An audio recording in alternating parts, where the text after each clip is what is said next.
ఈ పూరి స్టేషన్లో ఎలా దిగామో లేదో ఇక్కడున్న ఈ చిన్న బుల్రాజు మాత్రం మాకు చాలా షాక్ ఇచ్చాడు. వాడికి బుల్రాజ్ అని పేరు ఎందుకు పెట్టానో మీరే చూడండి. సేమ్ సంక్రాంతికి వస్తున్న మూవీలో బుల్రాజ్ లాగే ఉన్నాడు.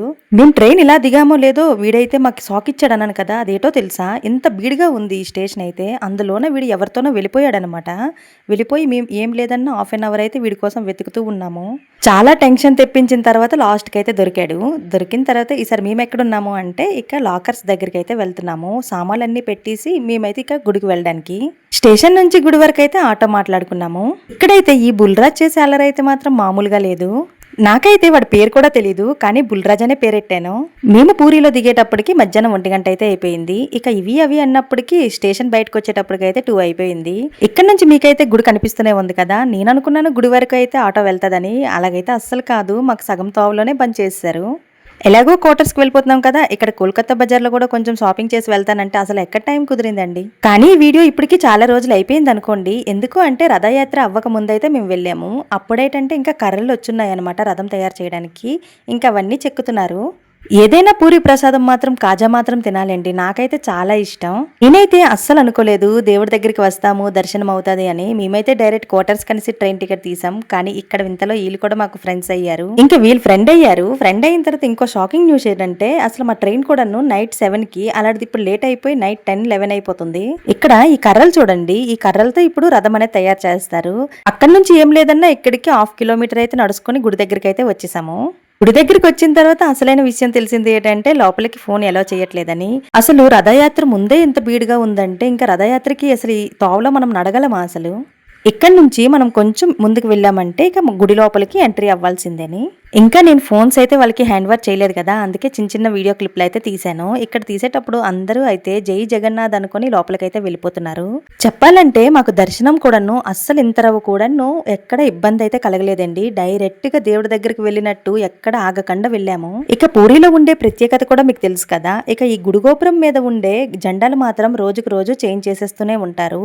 ఇక ఈవినింగ్ 6 అయిందంటే చాలు జెండాలు చేంజ్ చేసేస్తారు. అవి చెయ్యకపోతే నెక్స్ట్ డే అసలు గుడే తెరవరట. దర్శనం అంతా అయ్యి బయటకు వచ్చేసరికి అసలు నిజంగా దేవుడికి అలా చూసి నిలబడిపోవాలనిపించింది. అంత బాగుంది లోనైతే. దానికి తోడు ఇంకొక జోకేటో చెప్పనా, మేమైతే పుట్టోలం కదా, అందుకే మాకైతే స్టూల్ వేసి మరీ చూపించారు. ఆ దర్శనమై బయటకు వచ్చిన తర్వాత ఈసారి జెండా అనేది చేంజ్ చేస్తున్నారు. వాటి మీద ఉన్నారు అసలు ఆ దేవుడు సృష్టి కాకపోతే అది ఎలా ఎక్కుతారో కూడా తెలీదు, చూస్తేనే కళ్ళు తిరుగుతుంటాయి. కొత్త జెండాలను పట్టుకొని మీదకెక్కడం, ఇంకా మీద నుంచి ఆ పాతవి దింపడం అంటే మామూలు విషయం అయితే అస్సలు కాదు. ఇక పూరి జగన్నాథ స్వామి గుడి పక్కనే ఈ గుడి అయితే ఉన్నది. మీరు ఎప్పుడైనా ఫస్ట్ టైం వచ్చిన వాళ్ళు ఉంటే ఇక్కడ కూడా వెళ్ళండి, చాలా బాగుంది. ఇంకా నైట్ వర్క్ ఏం చెయ్యాలి అని ఆలోచిస్తూ ఉంటే ఇక పక్కనే కదా బీచ్, అందుకే బీచ్కి వెళ్తామని అయితే తయారవుతున్నాం. ఇప్పుడు ఎక్కడికంటే ఒక ఆటో మాట్లాడడానికి అయితే వెళ్తున్నాము. ఇక మనం భోజనం చేయకుండా వెళ్ళాము అంటే లోన్ కూడా భోజనములు ఉన్నాయి. అవి కూడాను మనం 100 రూపీస్ ఇచ్చామంటే మట్టి కుండలతో మనకైతే ఇస్తారు. ఇక మన ఫ్యామిలీ మొత్తంకైతే సరిపోతుంది. లాస్ట్కి ఇక్కడున్న ఈ టెంపో అయితే మాట్లాడుకున్నాము. ఇలా మాట్లాడిన తర్వాత ఇక అందరం అయితే బీచ్కి అయితే స్టార్ట్ అయిపోతున్నాం. ఇక్కడ చూడండి ఈ బుల్రాజ్ మాత్రం వీడు అల్లరి మామూలుగా అయితే లేదు నిజంగా. గుడి నుంచి బీచ్ అయితే 20 మినిట్స్ పడుతుంది అన్నారు. ఇక కూర్చొని ఇక్కడ నుంచి స్టార్ట్ అయ్యామో లేదో ఎక్కడ చూసినా అసలు కాజాలు అయితే మరి చెప్పవసరం లేదు. గుడికి వచ్చేటప్పటికైతే 2-3 అయిపోయింది. ఇక దర్శనము ఇవి అవి అన్నప్పటికైతే నైట్ అయిపోతుంది. మీరే చూడండి మొత్తం ఇక్కడైతే మొత్తం చీకటి అయిపోయింది కాబట్టి ఇక చూస్తుంటే మొత్తం కలకలలాడిపోతుంది పూరి రోడ్డు మొత్తం. మధ్యాహ్నం వచ్చిన రూటే కానీ ఇదంతా నైట్ అయితే ఎంత బాగుందో మీరే చూడండి. అసలు మేము అక్కడి నుంచే నడుచుకొని వెళ్ళామా, కానీ రిటర్న్ వచ్చేటప్పుడు మళ్ళీ అటు నుంచే వస్తున్నాము. మీరైతే ఈ పూరి జగన్నాథ స్వామి దర్శనం ఎన్నిసార్లు చేసుకున్నారో నాకు కామెంట్ సెక్షన్లో కామెంట్ చేయండి. నేనైతే ఇది సెకండ్ టైం రావడం అనమాట. దేవుడు పిలుపు లేనిదే మనం ఎక్కడికైనా వెళ్ళలేము. అలాంటిది ఇప్పుడు దేవుడు నాకు ఇప్పుడు పిలిచాడేమో, అందుకే ఇప్పుడు రావాల్సి వచ్చింది.